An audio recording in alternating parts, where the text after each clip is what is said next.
Peculiars, how are you? Guess what? I'm not at home. I'm sneaking in here from Cancun, Mexico, and where I have gotten a tan.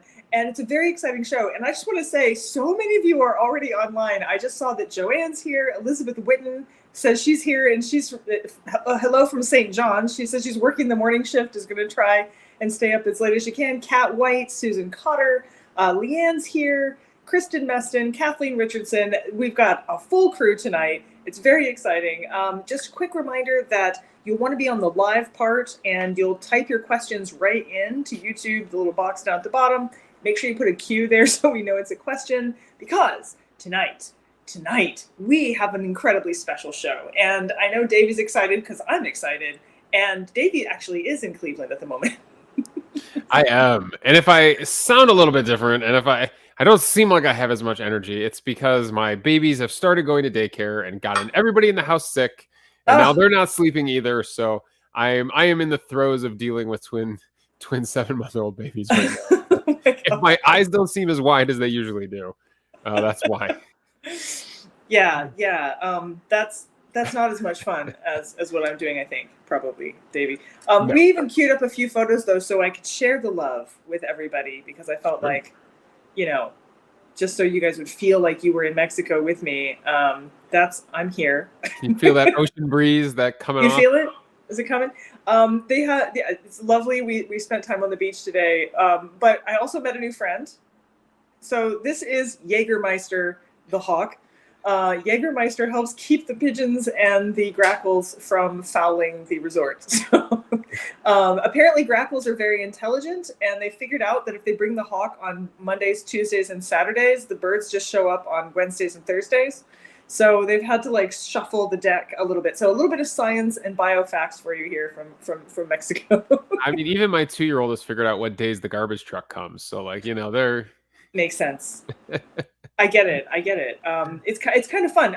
I also did a bunch of jewelry shopping today in honor of, so I've got some onyx here. I've got a lovely tiger's eye thing. So I'm going to make sure that I lock that up tight, because if you don't know who our guest is for this evening, you are in for a treat, because we are hosting Dean Jobb.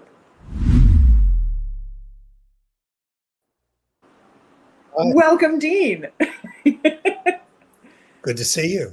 Good to see you too. So yet again, another true crime novel, but this one in particular is about a jewel thief. And it's very near and dear to my heart, because I feel like there's something so savvy and sexy and fun about this book. And you do such a good job of weaving together history and yet making it feel like a sort of heart-stopping, breathtaking adventure at the same time. And so it was just a real romp. And I'm really glad that you're here with us. Well, thank you very much for those kind words and inviting me back. Yeah, Leanne says she already hid her jewelry box in preparation for the show, just to make sure. And I just noticed another little comment that I just lost again. Where'd it go? Help. I mean, if a jewel goes missing in your neighborhood, Dean, do the police just come to you? I mean, you literally wrote the book on it, right? Well, I guess I do know a little bit too much about methods, because Barry was so good at, over the years, detailing how he did it. Well, yeah, that's the other funny thing, right? It's like when you're really, really good at something, you don't want people to know that it was easy. Like, no, really. Look at what I did. Kat White says, I wish I had jewelry valuable enough to steal. Well, Barry could always tell the difference between reproductions and the real thing. So she's probably safe. It's really... Oh, sorry, go ahead. No, you go ahead. No, I was just going to say, while I was out jewelry shopping today, they had a little machine now where they stick on things to try and determine whether or not it's real gold or real silver. And yet people used to have this as a skill. Like, they just could tell by looking. Well, that's right. And Barry was able to. Barry had a trick. You rub a strand of pearls over your teeth, and if it's too slick, they're fakes, and if it feels a little sandpapery and rough, they're real. And he actually employed that in one of his heists. So there are tricks of the trade, but technology would have an impact on everything Barry did. Security cameras, cameras and better alarms and things. But I'd like to think he'd find a way around even modern security methods. I feel like he would. Speaking of smart grackles, right? He was like a smart grackle himself, wasn't he? He's just sort of always outsmarting, one step ahead. Well, that made him such an endearing character to me. Is that when he set out to be a burglar, because he couldn't find a job after the war, after serving in World War I, and as a teenager, he had done some break-ins and had actually spent time in a reformatory. So he just thought of, how am I going to make a living? I'm going to have to. I'm so desperate, I'll have to turn to crime. But he didn't want to rob banks. He didn't want accomplices. He didn't want to be firing guns. So he said, I'll sneak into houses and steal. But he just made sure he became the best at it in terms of how he identified his victims using society pages of the newspapers to keep track of people, and the way he passed himself off, donning a tux and passing himself off as a rich guest who'd been invited to a party when he was crashing it, so he could get a look around and plan his next robbery. I have done that. I mean, I didn't rob anybody, but I accidentally crashed a funeral, which is not the usual thing. I realize you're supposed to crash weddings, but it wasn't totally on purpose. Anyway, I didn't steal anything while I was there. But Barry wouldn't either. He'd come back later, so you've still got time. That's true. That's true. There's still time. There's still time, Brandy. Don't give up. Don't give up your hope. I guess it depends on whether or not they've been buried yet. So Kristen Meston, she makes a comment and then she has a question. She said, I happened to read the Benson murder case just a couple of weeks ago, and so it was so fun to have a shout out to it in the book. And then she has a question, and I know normally we would jump right into announcements, but I like to start with a question to get us going. So this is, how do you decide which extra historical tidbit to include alongside the main story? Because I know this is a time period that is just so full, Well, that's an excellent question, because what you really have to, you have to be very mercenary. I mean, I do a lot of reading, a lot of background reading. I see a lot of really neat stuff. And there's a tendency to start using this sort of dumping all your research. And what I like to do is think about what serves the story. And so it might be an interesting anecdote. It may be a little bit, maybe just a bit of humor, or something that's telling about the period or the time or the issue I'm dealing with. But you do have to use that. You have to use that kind of context sparingly. Otherwise, you interfere with the good stuff, which is the drama, the action, the storyline, and you want to keep the reader going. You don't want to bog people down in too much. So it's an art, it's a craft, it's a compromise, but it's mostly about just realizing, just putting a limit on yourself, as saying too much of a good thing isn't going to make for a better book. Right. Well, I think it's a crime that we don't hear everything that you have to share. I was thinking you could write a book called The Cutting Room Floor and just give us all of the other good stuff, that you came up with. Leanne Weiberg, she said, your history of jewelry and gemstone trading is just spot on, and that braiding all those threads into creative storytelling is really, I think, what sets you apart. Because I won't lie, there's a lot of true crime out there, and much of it is good, but there's something special that which is why we bring you back again and again for the show, because I really do think that your books have a little extra special something that we don't always see, and it's the storytelling. Well, thanks very much, and a good point about jewelry. I mean, I knew I would want to do something about the history, the allure, the appetite people have for jewelry and to flaunt jewelry, and I mean, I obviously that could have been a book, and but it became a short chapter, which again was woven in with Barry, and that's part of the art too, is to keep your character and your storyline present even when you're giving background. So if there's some a quote Barry has about diamonds. That's a place where you can put that in when you're talking about the history of jewelry and the allure of diamonds. There's a great line that I found just in my general research. But the police were quite exasperated at times about all these jewel thefts, and one of the police captains in New York basically started to blame the victims, and he said, "Well, there wouldn't be as many of these thefts if women weren't running around looking like pawn shop windows." Oh, interesting. I thought, well, I've got to use that line, that joke, but he had a point, and that was a point I made in the book, is that. Jewelry is one of those luxuries that really, it doesn't serve any other purpose. I mean, you can drive a Porsche and you can live in a huge mansion, but all you can do with jewelry really is show it off. That's fun. Yeah, it is definitely, it's statement making kind of stuff.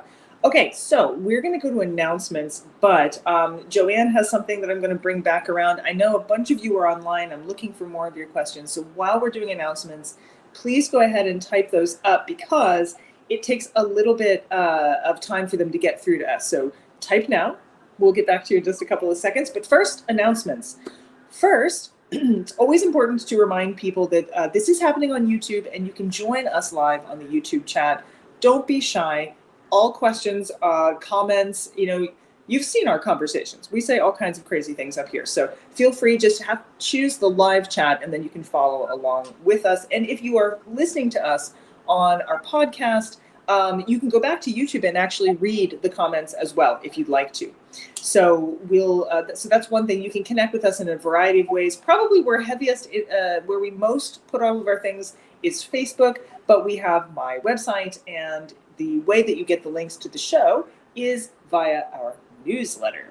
So you join by signing up. It's easy. You simply subscribe, and you get free newsletters that tell you all about what shows are coming up. And also, you'll get the latest information on when we are about to launch next year's season, which is coming. It's coming. It's very exciting. It's coming. Also, you can support us by joining our Patreon. We are changing up things a little bit for the new year, and Patreon is going to be the primary place where you can support the club. And it's a huge help to all of us at all the levels. It really is. It's very meaningful, because honestly, this is how we get to pay the musicians and the other people who take part in our show and keep the good information coming. Yes. Oh, the cocktail. That's right. So those of you who have been able to get online on Facebook, what was the cocktail name that we chose? Somebody type that in for us, Kat. What was the cocktail name? Sure, one of them will know. They'll know. It was a great cocktail. But look at this beautiful photo. Kat is our drinks maven. She comes up with the drinks for every single one of the books. Look at this gorgeous photo with there's the pearls and the diamonds and the rose. And this has vanilla and orange and cream and rose water, and it's just a very sophisticated cocktail that she thought was worthy of Barry. So, welcome. If you're enjoying that, please share, and also somebody please tell me the name. I know one of the names that was doing well when I last checked was Jewel of Denial, yes. But I don't know if that's the one that won. Next up, do join. Yes, I know we're all watching on YouTube. Please like it, because if you like it, it just adds to our numbers. And once we have subscribers, we can do extra stuff with it. But most importantly, I know many of you come to us through our podcast, and our podcast has some extra special pieces that Davey is responsible for. That's right, the Peculiar Movie Club. So, Dean, I don't know if we were doing this for your first book. We started to add to the podcast feed a movie based on the themes in your book. So our movie for the month of August themed around your book is going to be The Music Man. We're going musical this time. I'm very excited. I feel like I've seen so many pieces and parts, but I don't know if I've seen it all the way through. And I just felt like of all the con movies out there, the one you mentioned a lot in your book is To Catch a Thief, right? To Catch a Thief. Yeah. And I was thinking about The Sting or any of the other ones, these great robbers throughout cinema history. I just felt like the gentlemanliness of The Music Man fit Arthur Berry pretty well. Very nice. So, I'm looking forward. We'll see. We'll see. I did suggest to Darren that we also watch the monorail episode of The Simpsons, because I feel like if you're going to watch The Music Man, you might as well watch the greatest homage to The Music Man ever made. So that we might be mentioning that too. But yeah, on the podcast feed, make sure to like and subscribe on the podcast feed. And if you leave a 5-star review, it helps other people find it. So if you want to leave 5 stars, especially on Apple Podcasts, where most of you are listening on, and leave a review. Let us know if you're enjoying it or not. So thanks, everybody. A quick note too about the cocktail. Kat says this, let her know how she likes it. This is her new fave for her. And it's certainly, it's a very lovely cocktail. And I like anything you can serve in a coupe, frankly. It's always a good one. Did anybody confirm whether my name, no one's confirmed the name of the cocktail? We'll double check. There's time. Let me dive into this. All right, so we've got a couple of questions lined up, and I think we're going to start with, I want to go back to Joanne. Joanne had said, Barry might be a model for many mystery stories focusing on thievery, often that have that charming thief sneaking into parties and robbing the snooty hosts. Well, I had asked Dean this at the beginning of the show, actually, because I had been watching Father Brown, and there's a very charming, he's got a French nom de plume that is escaping me right this minute. And I asked him if that was the character, if the character was based on Barry, because he does have that kind of presence, especially with the ladies. And Dean said it might instead be based on Raffles? A.J. Raffles, which isn't a name that's known now, but in the 20s, before they knew who Barry was, who this phantom burglar was, they would say Raffles strikes again. And everybody then knew that this was the character created by a man named Horning, who was a writer at the turn of the last century in Britain, brother-in-law of Arthur Conan Doyle. And he was this debonair gentleman thief, a rich, sophisticated, upper-class fellow who had the misfortune of running out of money. Oh. So to support his aristocratic habits, he started stealing jewels. But he was always polite, like Barry. He was always, he had sort of an ethical code. One of them was, if you go to a country house for the weekend, don't rob the host, but all the guests are fair game. So it was kind of a twisted code of ethics. But interesting. So there is this character, as you say. Listeners will be familiar with Lupin, the Netflix series, which is set in contemporary times, but is based on a character created, again, about the time of Raffles in the early 1900s by Maurice Leblanc, a French writer.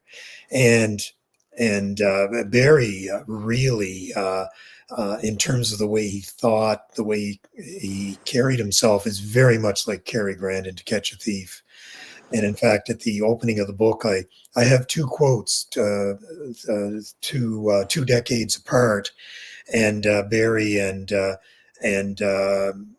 Cary Grant's character are essentially saying the same thing. I never stole from anyone who'd go hungry. It's a beautiful thing. I don't know. It's kind of Robin Hood. We like the Robin Hood idea of it, right? Even though he wasn't actually giving it to the poor, unless you count himself, I suppose. giving to himself instead of the poor. So the next question comes from Leanne. You said that Arthur Barry was an enjoyable character to bring to life. Can you elaborate? What do you personally have in common with him? Well, not that much, actually. He's much more suave and charming than me. It wasn't that we connected on a personal level. I just, when you're writing true crime, I mean, you're dealing with a lot of very bad people. And I had just done a book about a Victorian era serial killer, doctor turned serial killer named Thomas Neil Cream, who was about the most cruel and odious person you could imagine. So I was looking for a better kind of relationship.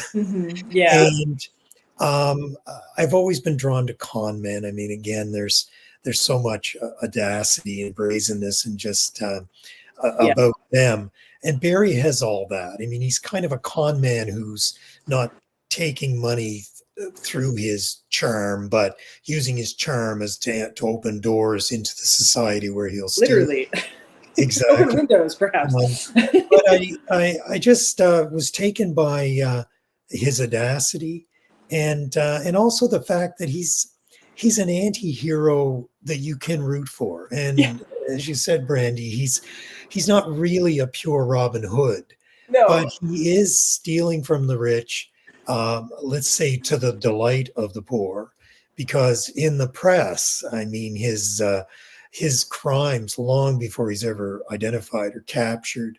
The press feasted on this spectacle of the ultra wealthy in New York losing their precious gems to this audacious burglar, whoever he was. It's so great. It's so great. And it is, I mean, it's the stuff fiction is made out of as well. And I would say, as much as these characters in real life influence fiction, I believe fiction probably also influences real life. I think that, if you could style yourself after somebody and kind of be like, okay, I want to be this kind of unflappable figure. Kristen Meston said, the one who stole the story for me was Anna Blake. It seemed strange for her to tell all in a non-revenge way. Were you surprised? Well, Anna Blake is Barry's wife, and they marry in 1925. And one of the challenges I knew I'd face doing the book was how much of Anna, how could I bring her to life? Because Barry was quite protective of her. He didn't talk about her in a lot of his interviews. I had some material on their lives together. But then I found a tell-all series she did in 1933. It was numerous installments, all with the same headline, to the effect of my life of love and fear with the great jewel thief Arthur Berry. She claimed, and I believe her, that she didn't know what he did. She was head over heels in love with him. She even said later, I didn't care what he did; it was his business. And she thought he was a very successful gambler. Actually, Barry was stealing quite prolifically because he had a gambling habit, and he tended to lose all the money he got from fencing his jewels. But this series and some other research I did really allowed me to I hope make Anna Blake into a real life character, because she's a fascinating character. I mean, with women getting the vote in 1920, she was at the vanguard of women who got into politics. Was a district captain for Tammany Hall organization, very political and very accomplished. And I wanted that to come through. But so she has the horrible experience of discovering what Barry did, but she stuck by him. She was loyal. So I went into this looking for a rollicking true crime story, which I found, but I also found this wonderful love story at the heart of it. Yeah, that's great. That's wonderful. Well, we have a few little goodies for you. We have some more questions too, but we have a few goodies on our show tonight. And I thought we would take this opportunity to perhaps look at one of the sketches. Davey, do you want to lead us off with a comedy? Actually, I don't know if Davey has an extra. Davey, where are you? Come back. No, I sorry, I don't have a comedy sketch tonight. Oh, you don't have one today. Okay. We were all on the same path though. You, me, Cord. We were all kind of thinking the same thing. We were all heading the same direction. Okay, I was tempted to have Kenobi be a gentleman. My dog Kenobi be a gentleman thief and see if he could sneak into my parents' house and find some jewelry, but I didn't have time this week. But Brandy has a fantastic sketch for us. But I do have a little sketch, or I should say, my alter ego has a little sketch for us, perhaps. Jewel thieves come in many shapes and sizes, but no one is more feared than the notorious Be Gone. Using her charm, looks, and chameleon-like ways, she appears as often in the highest society as the meanest streets, shape-shifting to take the appearance of numerous pop culture icons. Is she dangerous? You bet. But it's not her wiles. It's what she's after.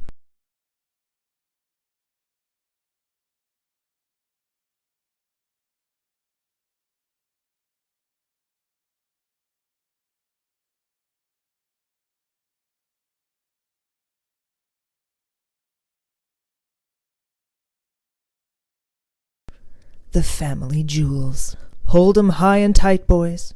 She's out there.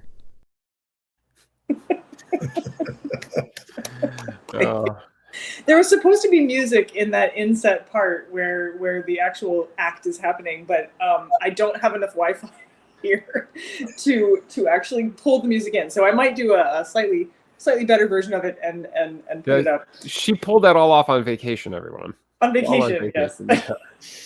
Thank you, Leanne. Thank you. And what a look by Mark, too. What a look. Yeah, Mark's, yes. He is finger guns and lady paws trying to make a comeback here, guys.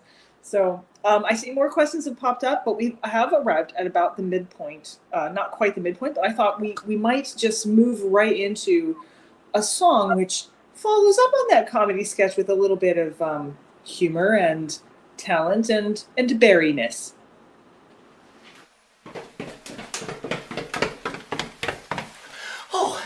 Hey there, peculiars. It's me, Cord Ravenswood, your peculiar in the field, going far and then farther. And ooh, Robert Louis Stevenson, do I have an exciting report for you this time. I managed to locate a lost, legendary, jazz-age cat burglar. And we're gonna talk to him. Well, but we have to do it very, very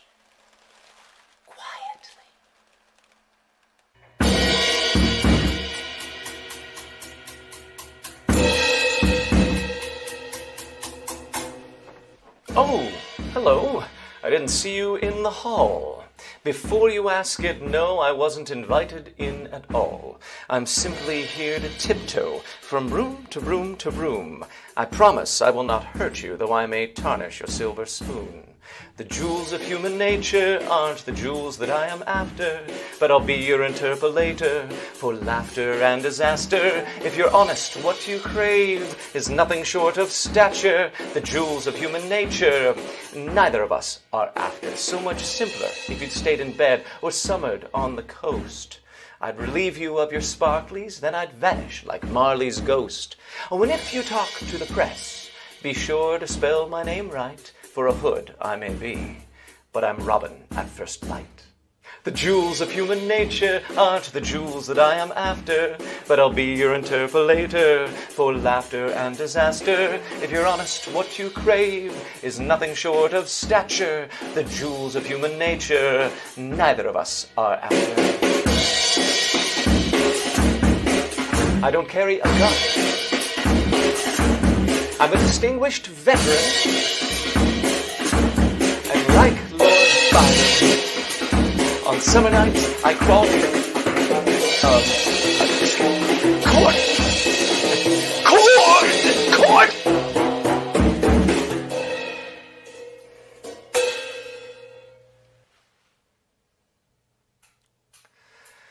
The jewels of human nature aren't the jewels that I am after, but I'll be your interpolator for laughter and disaster. If you're honest, what you crave is nothing short of stature. The jewels of human nature, neither of us are really after. Ooh,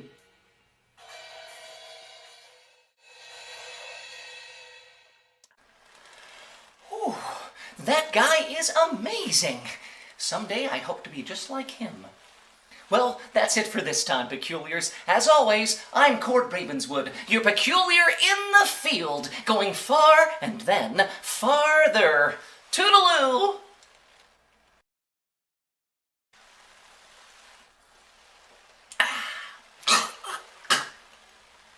That's a very smooth drink.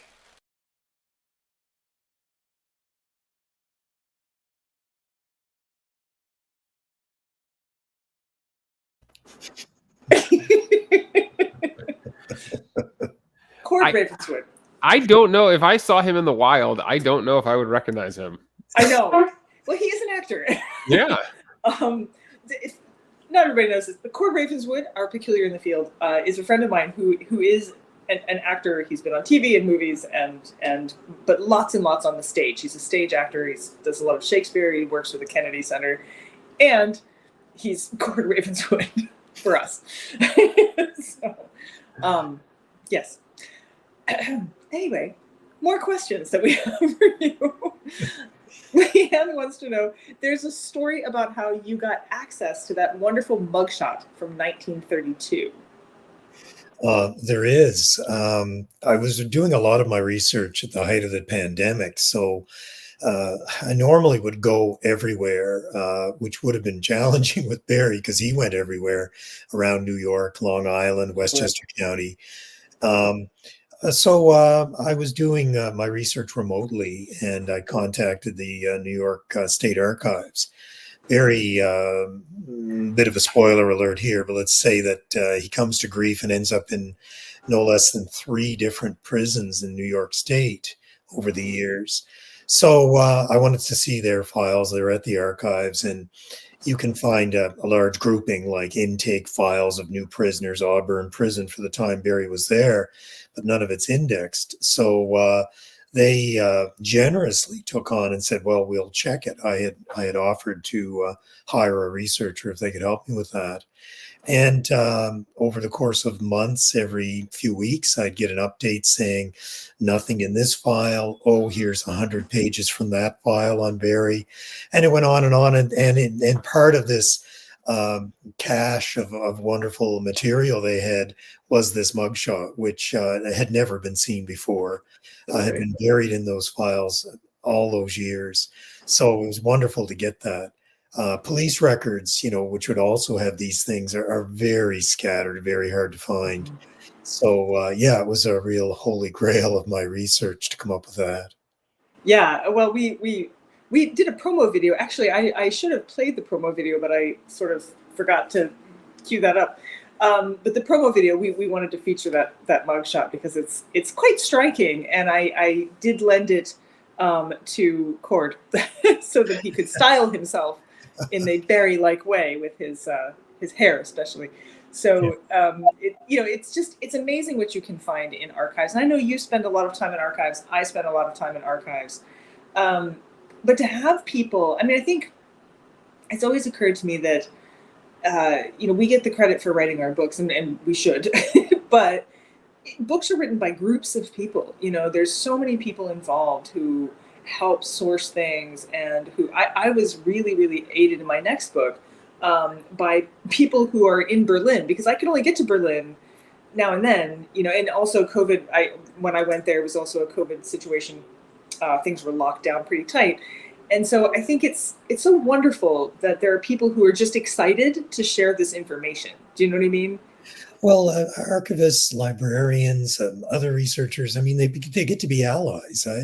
I've had cases where I was looking for a particular piece of information and a researcher or an archivist wasn't able to find it. And then a month and a half later, I get a scan of the document I was looking for with a message saying, I kept looking and I found it. So yes, and the staff of the New York State Archives, I was thinking, okay, well, how much, whatever it cost me. But they sent me a binder full of material over the course of a number of months, and they charged me $10. And then when I asked, I said, well, can you give me the names of everyone who worked on this so I can acknowledge them? As you say, Brandy, I mean, you want to give credit where it's due. And they said, no, just the research, just the reference staff. And so a lot of unsung heroes who I wish I was happily would have credited. Yeah.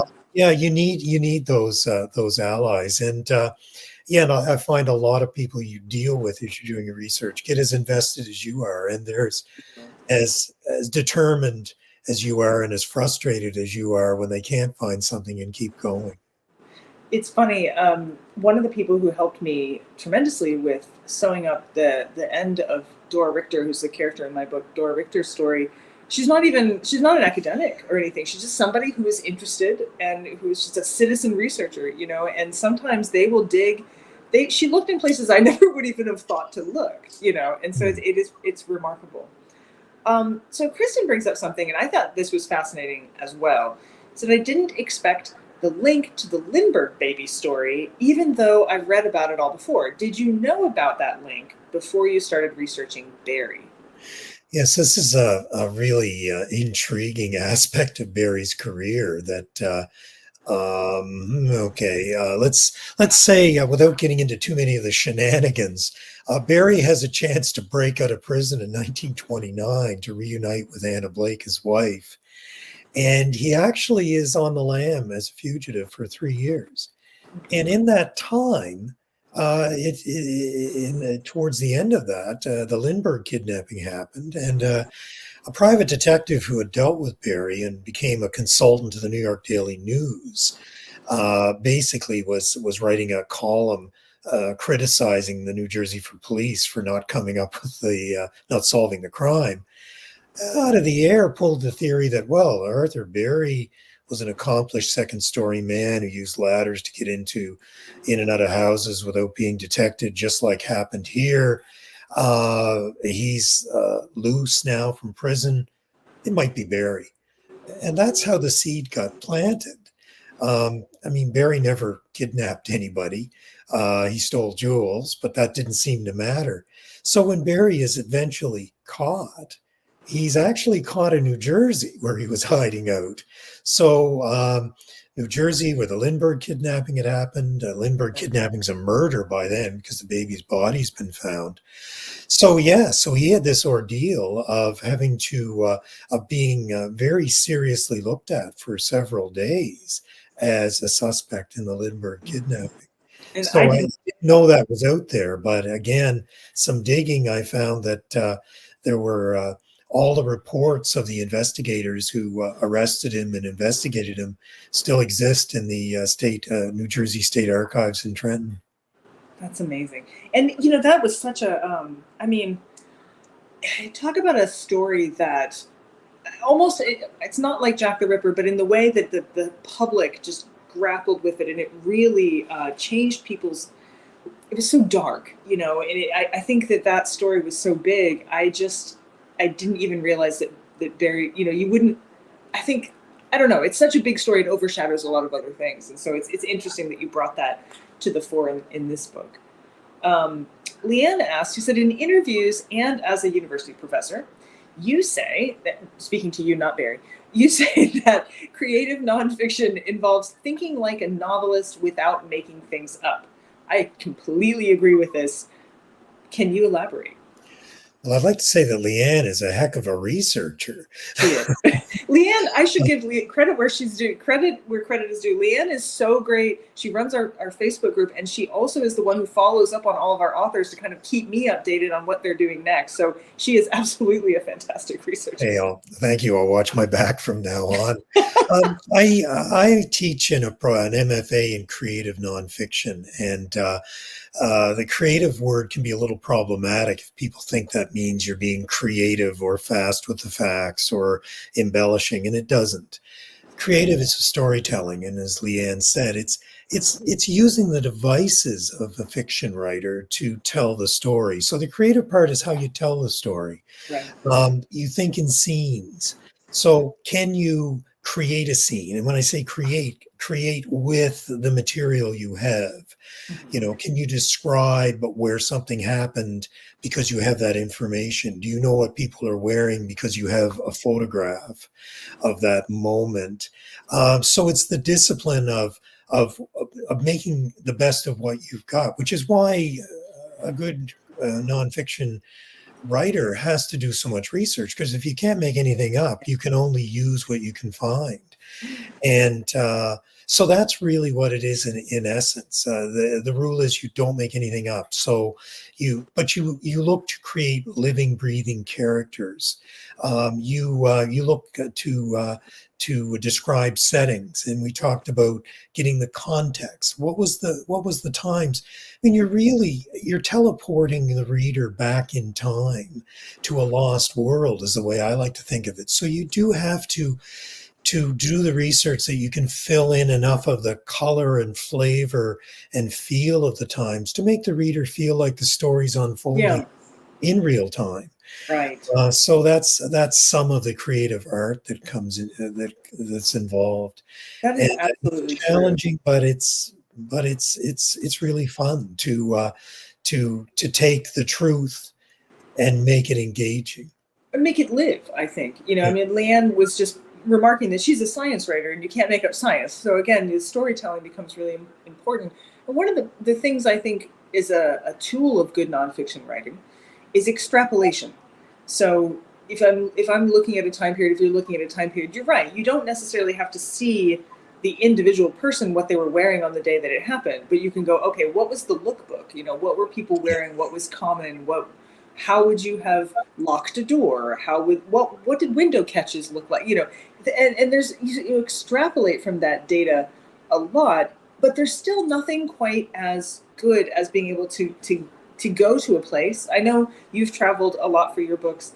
When I did Mr. Humble and Dr. Butcher, the most curious thing that happened was a lot of the information. I had to go to Russia. I had to go to Moscow, and a lot of the information was just wrong.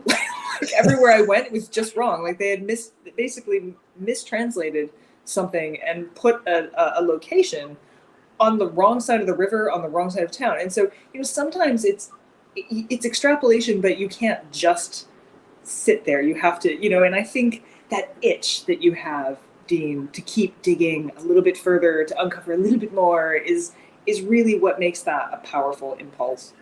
Well, you mentioned the cutting room floor. I mean, I do a lot of research on sometimes very minor parts of the book, just stuff I need to know. Like right now, I need to know about divorce law in New York in the 1920s. It just happens to be an issue I've got to deal with. It may boil down to a couple of sentences, but I want to get it right. Right. Another example is when I did Dr. Cream, and he killed women at 3 locations in Lambeth, which is a neighborhood of London, directly across from Westminster Palace and Big Ben. I was confused where one of the places was put in some of the secondary work, and I wasn't satisfied it was right. So I spent most of a day in a very small archive in near Brixton in South Lambeth, doing nothing but going over old maps and extrapolating when the numbering system of houses had changed, because I just wanted to get, so that became a spot indicated on a map in the book. But I feel like it's right. And I just wanted that. I wanted to know that. But also the advantage of doing that kind of research, even for a small point, is all the little tidbits you pick up and things you verify, as you said, or other things that you can correct. So there's really no substitute for not burying yourself in the story. David McCullough, the great popular historian, used to say, marinate your head, read everything, look at everything you can. And that is really the only way to do it. And you'll still get it wrong. I mean, I always know if I've gotten something wrong, because if I got everything right, but one thing wrong, there will be a reader. They will find it. They will tell me. They will let you know. That's right. One will know. And I even get corrected on stuff that's right. Every now and then. Even worse. Well, we are now ready to quiz you on your infinite knowledge, and Davey is with us to make that happen.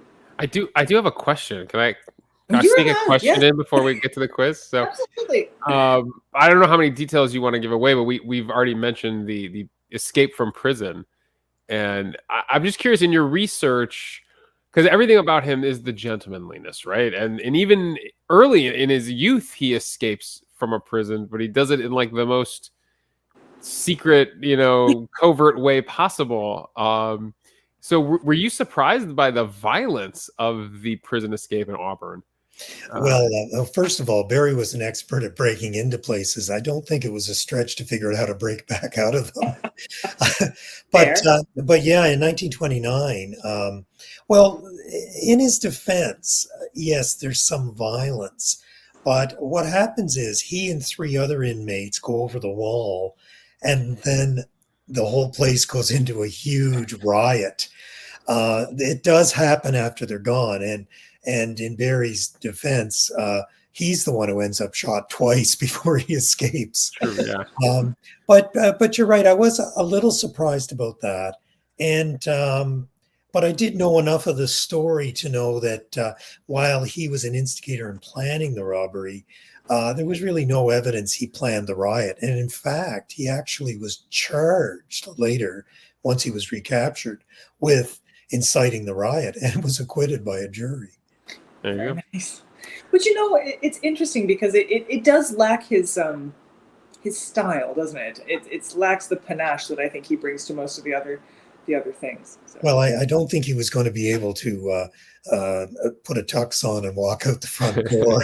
Well, so again, some of his methods just I guess he had to be versatile and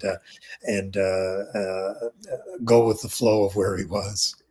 It did make me want to quiz you possibly on prison escape movies. That thought crossed my mind because it made me think of The Last Castle with Robert Redford, which was an interesting prison escape riot movie.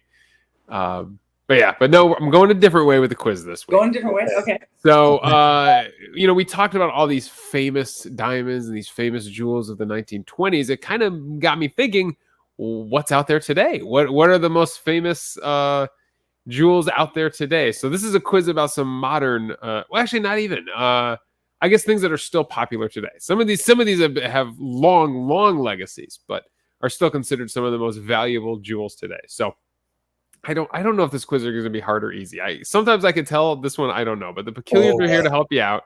It's going to be hard. So the quiz is called "Does anybody know a good fence?" So I'm going to ask you about some jewels here.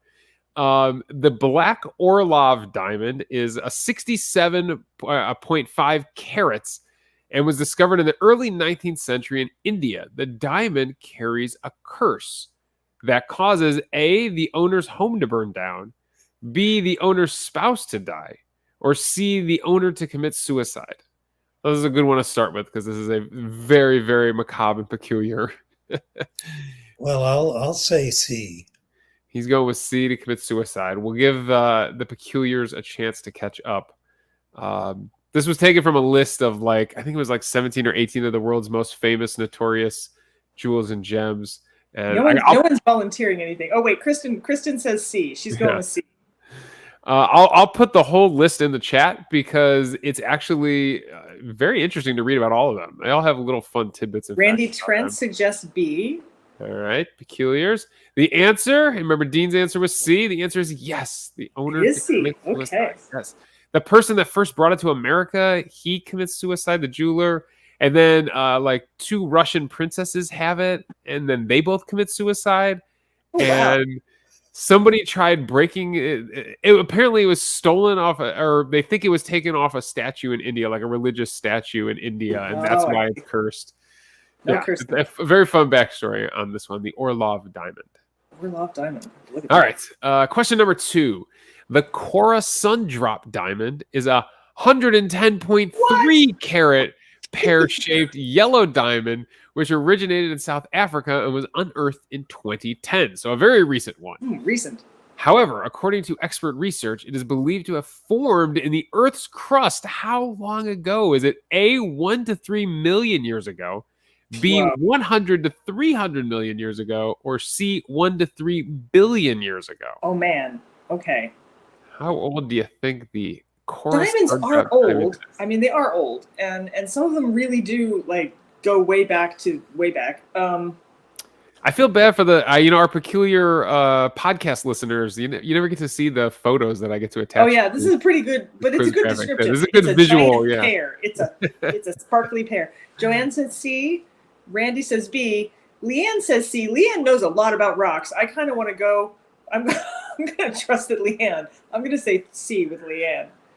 I'm going to say, I wasn't around at the time, but I'm going to say C. The answer is yes, 1 to 3 billion years ago. You're 2 for 2, Dean. Just imagine, 2010, they dig up a rock that was started 1 to 3 billion years ago. Crazy. Unbelievable. All right, your final question. The top 3 most expensive gemstones, at least according to the list I found, include jadeite at $20,000 per carat. Wow. Muscovite at $35,000 per carat. And the most expensive is this color of diamond at $3.93 million per carat. Wow. Notice the jump we took there. That's a big jump. That's 35,000 to 3 million is a big. Also, Musgravite. Is this like after the Musgrave ritual? Is this a Sherlock Holmes thing? I can pull it up and tell you what Muscovite is named after. But is it A, the black diamond, B, the blue diamond, or C, the champagne diamond? Well, Joanne says B. That's the blue diamond. And since we're going Sherlock here, blue carbuncle-y, I don't know. That sounds pretty good. Randy says C, the champagne diamond. Anyone else? So the Muscovite diamond, the mineral was first discovered at the Musgrave Range in South Australia. So that's where it gets its name from, yes. But it could also be found in Antarctica, Greenland, and Madagascar. Oh, okay. Leanne gives us a little bit B or C, not A, because diamonds are carbon. Okay. Well, I'm going to say B. All right, B, Dean's blue going diamond. B. By the way, the photo for this, the pre-photo is Marilyn Monroe and diamonds are a girl's best friend. For our podcast listeners, the answer is yes, the blue diamond. Picture of it. It's sold at auction for $57.5 million for a 14.62 carat diamond, which, if you do the math there, makes it worth $3.93 million per carat. Wow, that's crazy. Yeah. First of all, Randy says he got all three wrong, a personal best. Kristen Meston might have the best. Blue diamonds are almonds. I will say, so there was, I had another question teed up, and I'll throw it out real quick. I thought this was ridiculously hard, though. At 41 carats, the Dresden green is the largest natural green diamond in the world. The diamond's history dates back to early 18th century when it was purchased by Frederick Augustus I of, I don't know how to say that city. Saxony. Thank you. It's exactly how it looks. For 400,000, what is it? Cruisers, thalers, or Aruis? Well, cruisers, obviously cruisers, right? I mean, I thought this nobody uses thalers anymore. Why not? Since we're here. Can I phone a friend? This is the this is the Roman something. It's Germany, but it's also the cruiser sounds German. Well, I'm going to say cruiser. You say cruiser. Leanne says B, the thaler. The answer is probably the other one. Yeah. Of course it is, because Leanne's always right. Randy says Trump bucks. Trump bucks.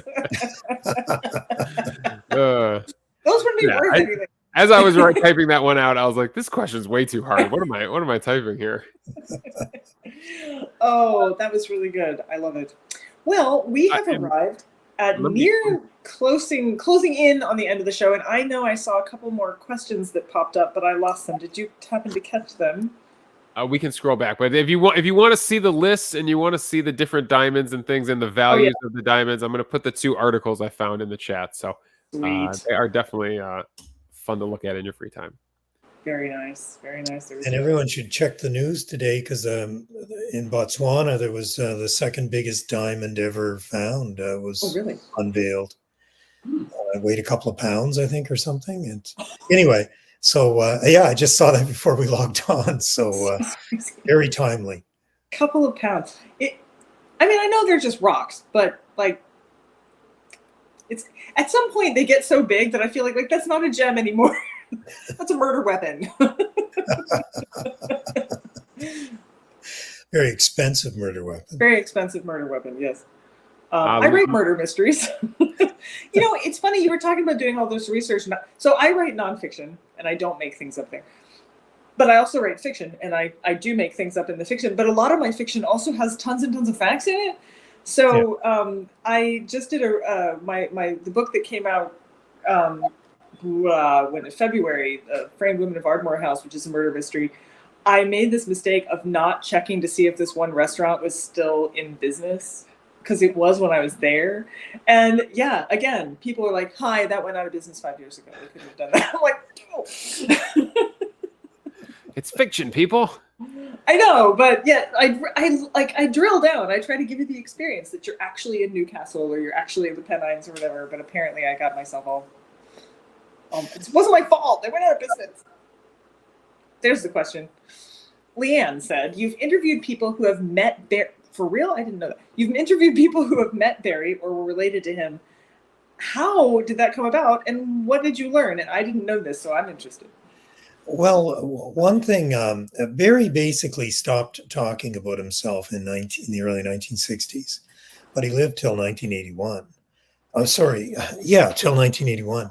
So, Kristen said, I was very surprised to find out that Barry didn't die until I was 6 years old. I know. Oh, I know. I was quite disappointed. I didn't go to Worcester to find him. I didn't know about him. But I knew it'd be a challenge to fill in the last years of his life, really the last couple of decades of his life. But I again, just by researching, I found a couple of references to him, comments on blogs, stories about him, and I just started trying to find the people who'd left these postings through LinkedIn, through Facebook, through social media. And I managed to connect with a great niece who basically grew up with Barry and their family. Their Uncle Artie, they called him. And she had wonderful stories about how kind he was. And he had no children of his own. So it's like when he finally got this second chance at life, when he was finally released from prison, he really doted on the younger members of his extended family. And so wonderful insights. And then she handed me over to a cousin of hers, Sean Gallagher, who, again, I had seen the name Gallagher connected with Barry, but I was able to interview him. And he was able to explain one thing that I didn't know is how Barry died, how he had just been puttering around to the house he was living in, which was his sister's home, and laid down to have a nap and never woke up. Which, given his eventful, risky, dangerous life. Yeah, we all assumed he died falling out of a second-story window, right? Or being shot as he ran across the road. But yeah, to get these details, so it was it's a bit of luck, a bit of sleuthing. But when I was doing I did an event closest I got to Worcester was suburban Boston when I did a tour for the book last month. And after I had done a Q&A with an author, someone piped up and said, we knew Arthur Barry. And it was a brother and sister who knew Arthur Barry because he, in his later years, attended the reunions of his old unit, the 4th Division. Okay. And their father was the president of the chapter. And Barry was a different war, but some World War I veterans came as well. And again, he doted on the younger members, so they knew him quite well. So there was no way I was going to be able to find them. But I've since had a long chat with Kevin and found out more about how he knew Arthur and stuff, and got more of the pictures. So hopefully there's material I can use it somewhere. But you try to find this before the book comes out, and I'm grateful that I found some surviving family members. That's amazing. That is so cool. Well, we have once again come to the end of our show, and it was an absolute pleasure having you on, and we're really glad that we could name cocktails and do comedy and sing songs about Barry, about Arthur Barry. If any of you have not read the book, you can get it from all sorts of places. It's available, and it's very good, and there's an audiobook as well. So check that out. And I think we put some links. Did we put some links up already? Or if we haven't, we'll put some links up on Facebook about that. Again, thank you for joining us, Dean. We hope you'll be back soon. Thank you, Davey, for a very sparkly quiz. And thank all of you for being at a place where, if you're weird, you're family.